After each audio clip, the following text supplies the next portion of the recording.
missile. Okay, just to change the subject quickly that I wanted to cover up with David Lanham before we had this situation unfold, which is obviously a pretty serious one.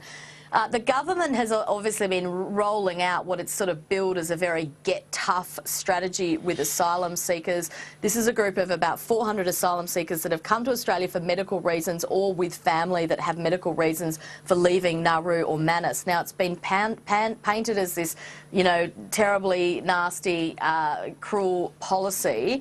But is there a counter-narrative to this analysis of what the government is doing here, bearing in mind that they can no longer send these people back to Manus because that is closing down? Potentially they could send some of them presumably to Nauru, but they've given assurances to the court that it wouldn't do that without 72 hours notice. So essentially these people are sort of stuck here. The government says that they can't settle in Australia, but they can't really send them here anywhere else either. Now, it's now given them a visa for the first time, a final departure bridging visa E, it's calling it, but that also includes work rights. Is it possible, David Lanham, that this is a bit of a cover for the government actually finding a roadmap to leave these people in Australia without actually saying that?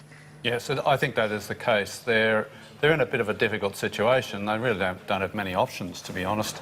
I mean, what can they do with them? They can't send them back. They refuse to go back to their countries. In some cases, or in most cases, their countries won't accept them back anyway. They can't send them to Manus. They can't send them to Nauru. The United States hasn't agreed to take them, as I understand it. If they stay in Australia and they don't, and they cut their welfare, then you know they'll become a hard case, and people will say their government is being cruel. So what have they done? They've allowed them to work. Now, my view is that they probably should have allowed all of the immigrants who are here in detention camps and things like that before they all got deported to Nauru and Manus to work in the first place.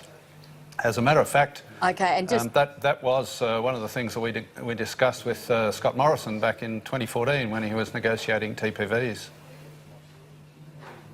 And you were, during that discussion, you were saying Scott Morrison was not that interested originally, but Clive Palmer was pushing him to sort of extend these work rights? Yes, that's right. You know, I don't know that Clive did a lot for Australia when he was in Parliament, and he had his senators in the Senate. But one thing he did do was convince the government that some of these people who are going to be allowed into the community on TPVs, they really ought to be able to work. And so Clive negotiated for some of them to go and live in regional areas, and provided they worked, then they had the prospect of staying indefinitely. Okay, and Jim Molan, what's your view on this? Is it possible that we're being sold a bit of a pup here about this policy? We're told it's about getting tough, we're kicking them out of publicly funded rental accommodation, but are we actually, in real terms, giving them a visa and giving them work rights? Sam, I think the essence of the success of Operation Sovereign Borders was its comprehensiveness. Turn back the boats, temporary protection visas and offshore processing. Every time you weaken any part of that, you invite a deterioration of a view of our resolve, and you invite the start of people coming back again. Yes, it's tough on people, but it's tough policy.